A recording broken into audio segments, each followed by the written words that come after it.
Time travel is weird. For a long time now, movies have had different ways of depicting such a concept. Back to the Future, Avengers, Bill and Ted, etc. Personally, my favorite is Tenet. Christopher Nolan has not failed to please me, and always does the best films. If you haven't seen it, it's one of those movies that you shouldn't get spoiled. So for now, just skip to here. Anyway, something I like about Tenet is its system of time travel.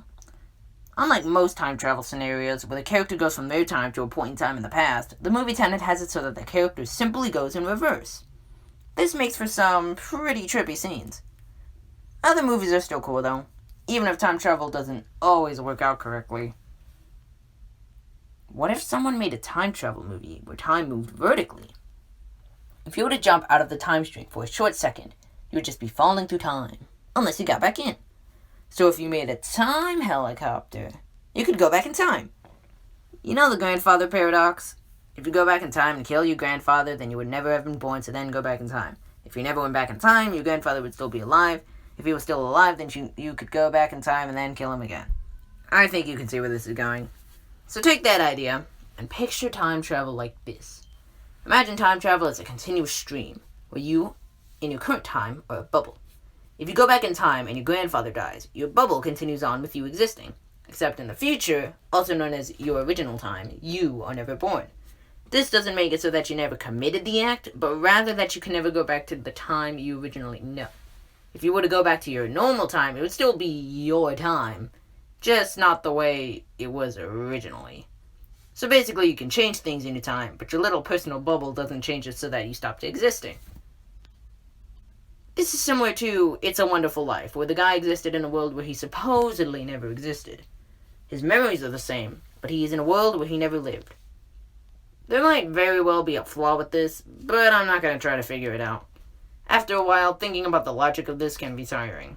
In the end, though, I'm no scientist.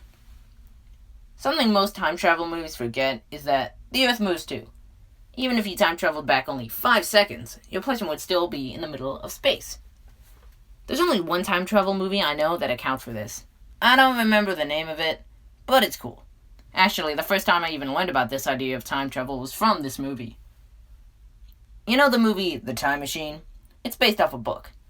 That movie literally had like 2 different plots. The first half is him trying to stop his wife from dying, while the second half is him trying to save these people who, in the future, when the moon exploded, there's these weird mutant things that try to eat them. It's pretty weird. No matter how it is portrayed though, time travel is almost always cool.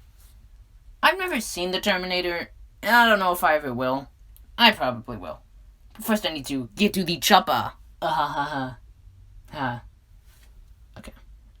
Now, is time travel real? Maybe. Maybe not. Maybe we'll never know. On a different note, you know how radio waves are a thing, and we didn't really know about them until we did? What if there's something like teleportation waves or something that's in the air, but we just never discovered it yet? You can't prove me wrong. I don't think. Nor could you prove me right. Yet. It's all part of the mystery that is science. The end. Now subscribe.